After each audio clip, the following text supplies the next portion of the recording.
ആലുവയിൽ കാണാതായ 12-കാരിയെ കണ്ടെത്തുന്നതിൽ നിർണായകമായത് ആലുവ വെസ്റ്റ് പോലീസ് സ്റ്റേഷനിലെ 4 പോലീസുകാരുടെ അർപ്പണബോധത്തോടെയുള്ള ഇടപെടലുകളാണ്. പെൺകുട്ടിയെ കാണാതായ തൊട്ടടുത്ത ദിവസം ഒരു കാറുമെടുത്ത് പെൺകുട്ടിയെ തേടി പുറപ്പെട്ട സംഘം 4 ദിവസം കൊണ്ട് 1400 കിലോമീറ്ററാണ് സഞ്ചരിച്ചത്.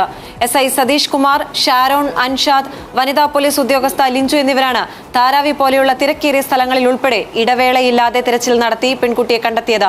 സിനിമാ കഥ പോലെ ത്രസിപ്പിക്കുന്ന റിയൽ ആലുവ സ്ക്വാഡിന്റെ വിശേഷങ്ങളിലേക്ക്.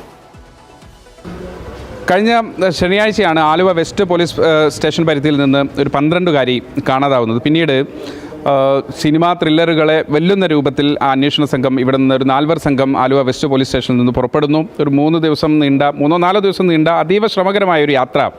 ഒരുപക്ഷെ അവർ തന്നെ അത് കൂടുതൽ പറയുന്നതായിരിക്കും നന്നാവുക. കുട്ടിയുടെ കൂടെ ഉണ്ടെന്ന് പറയുന്ന ആൾ ലൊക്കേഷൻ കാസർഗോഡ് കിട്ടുമ്പോഴാണ് ഞങ്ങൾ ഇവിടെ നിന്ന് പുറപ്പെടുന്നത്.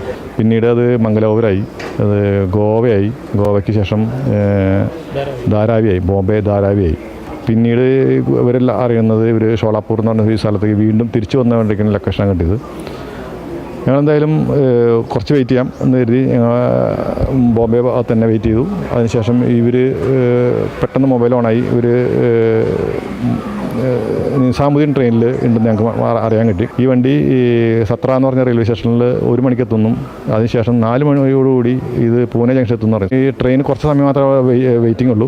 അതുകൊണ്ട് പെട്ടെന്ന് ഈ കുട്ടിയെ ജനറൽ ബോഗിയിൽ കണ്ടെത്തണം എന്നുള്ളതാണ് ഞങ്ങൾ ഉദ്ദേശിച്ചത്.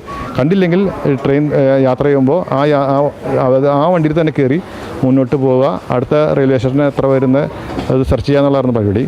പക്ഷേ ഞങ്ങൾക്ക് ജനറൽ ബോഗിയിൽ നിന്ന് തന്നെ കുട്ടിയെ കണ്ടിട്ട് 1400 കിലോമീറ്റർ ഒരു നോൺ സ്റ്റോപ്പ് യാത്രയായിരുന്നല്ലോ. തീർച്ചയായും ഒരു നോൺ സ്റ്റോപ്പ് യാത്രയാണ്. കാരണം നമ്മളെവിടെയെങ്കിലും നമ്മൾ നിർത്തി സ്റ്റേ അടിച്ച് കഴിഞ്ഞാൽ ഇവർ ചിലപ്പോൾ നമുക്ക് എത്തിപ്പിടിക്കാൻ പറ്റില്ല. ഇവർ നിസാമുദ്ദീനിലേക്കാണ് ഒരു ടിക്കറ്റ് എടുത്തിരുന്നത്, ഡൽഹിക്ക് പോകേണ്ടി വരും. പിന്നെ നമ്മളിവിടുന്ന് വീണ്ടും ഡൽഹിക്ക് പോകേണ്ട അവസ്ഥ വരും. വനിതാ പോലീസിൻ്റെ ഒരു സഹായം കൂടി ഇതിനകത്ത് ഇൻവോൾവ്മെൻ്റ് ഉണ്ട്. ആ 4-അംഗ സംഘത്തിലൊരു വനിത. അപ്പം സ്വാഭാവികമായിട്ടും ഒരു ഇങ്ങനൊരു ആക്ഷനിൽ ആദ്യമായിട്ടാണോ ആദ്യമായിട്ടല്ല, ഇരിക്കുമ്പം ഇങ്ങനെ പോയിട്ടുണ്ട്. പക്ഷേ ഇത് വളരെ മാനസിക സമ്മർദ്ദം തരുന്നായിരുന്നു.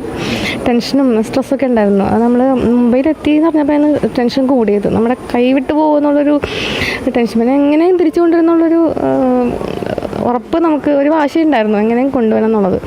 വാഹനം ഓടിച്ചൊക്കെ അനുഭവം സാറ് പറയുമ്പോൾ തന്നെ നമുക്കത് ഫീൽ ചെയ്യുന്നുണ്ട്. വാഹനം ഓടിച്ചേ പറ്റുള്ളൂ. ഞങ്ങൾ ഇവിടുന്ന് പോയപ്പോൾ തന്നെ ഇവിടുത്തെ CI സാറാണ് പറഞ്ഞത് ഞങ്ങൾ കുട്ടിയെ കൊണ്ടേ വരുവുള്ളൂ എന്ന് പറഞ്ഞാൽ പോയത്. വാശിയല്ല, അത് കൊണ്ടുവന്നില്ലെങ്കിൽ പറ്റൂല. അങ്ങനെ അപ്പോൾ കൊണ്ടുവന്നേ പറ്റൂ. അപ്പോൾ എന്ത് ബുദ്ധിമുട്ടായാലും തരണം ചെയ്ത് പോകണം. അങ്ങനെ വണ്ടി ഓടിച്ച് പോയി. അതീവ ശ്രമകരമായ ഒരു ദൗത്യത്തിനാണ് ആലുവ വെസ്റ്റ് പോലീസ് സ്റ്റേഷനിലെ ഈ 4 സംഘം അതിൽ ഉൾപ്പെട്ടിരിക്കുന്നത്. അല്ലെങ്കിൽ അതിനകത്ത് അവരുടെ കൃത്യമായ ഇൻവോൾവ്മെൻ്റ് ഉണ്ട്. അത് പറയാതെ വയ്യ ഈ ഘട്ടത്തിൽ. ക്യാമറ പേഴ്സൺ രാജീവിനൊപ്പം Ahmed Mustafa, big TV journalist, Kochi.